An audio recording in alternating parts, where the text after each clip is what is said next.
Nothing quite like a wonderful day out on the lake, unless things go wrong, kind of like we'll see in some of the incidents in this week's episode of Boating News of the Week. Welcome back, guys. It is your boy Broncos Guru. Come on in, grab your favorite spot and your favorite beverage, and let's get this episode started. Our first incident to make the boating news this week is going to take us up to the Hiwassee River in Tennessee, where they were holding a Trump rally, and this boat wound up taking on water and began to sink. There's still not a whole lot of information around this event as to what caused this, whether this boat took a wave over the bow, they forgot the drain plug, who knows. One of the crazy parts to me is how calm everybody is.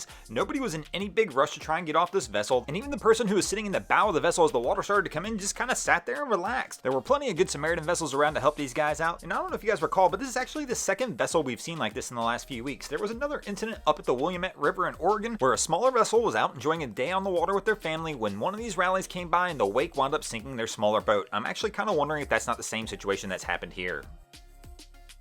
Our next incident to make the boating news is going to take us down to Pasco County, Florida, where 5 people were rescued about 15 miles offshore when their 20-foot center console capsized. Fortunately, these boaters were able to get a mayday call out on Channel 16 before the vessel completely capsized. Pasco County Sheriff's Office was the first to arrive on scene, and a 45-foot vessel from the Coast Guard was also dispatched. This Pasco County Sheriff was actually able to pull all 5 people out of the water before the Coast Guard got there, but this one blows my mind. As these guys are being rescued, the officer asks several times for them to leave their bags in the water. It's not worth risking your life to grab your bags, and these guys just will not listen. If you're ever being rescued by a Coast Guard or anybody out there giving you assistance, guys, please listen to them. Don't go after your bags and your stuff. It's not worth it. Our next incident to make the boating news this week is going to be Hurricane Laura, who threw a devastating blow to the Gulf shrimping fleet. As the hurricane bared down on the Gulf Coast, the shrimping fleet took their boats inland to the port of Lake St. Charles, where they would tie up and ride out the storm. Unfortunately for the fleet, at the port of Lake St. Charles, wind gusts were reported over 150 miles an hour, and of the 15 vessels that motored their way to this location,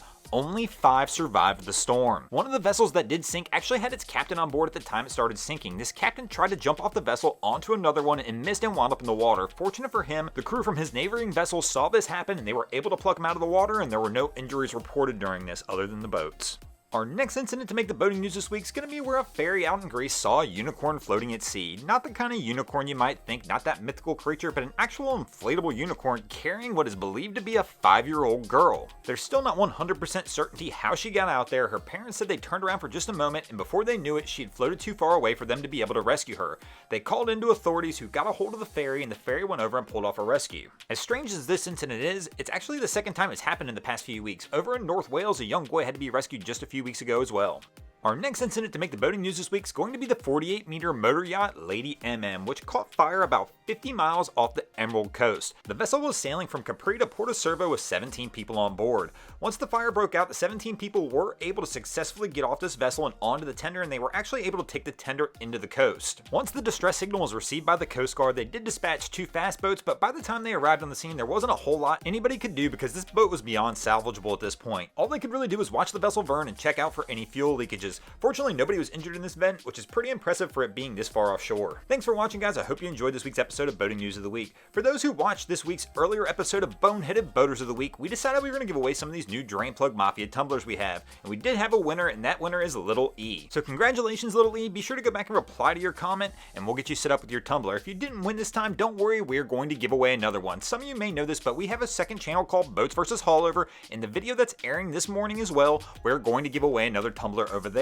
I'll leave a link to the video in the end screen where you'll see that video pop up. Thanks for watching again, guys. If you ever see anything crazy happening on your waterways, be sure to hit me up on Facebook or Instagram and let me know, or check out our Drain Plug Mafia Facebook page where you can hang out with the thousands of us over there enjoying some great boating content. And if you haven't already, go ahead and smash an anchor on that subscribe button. If not, I'm coming to steal your drain plug.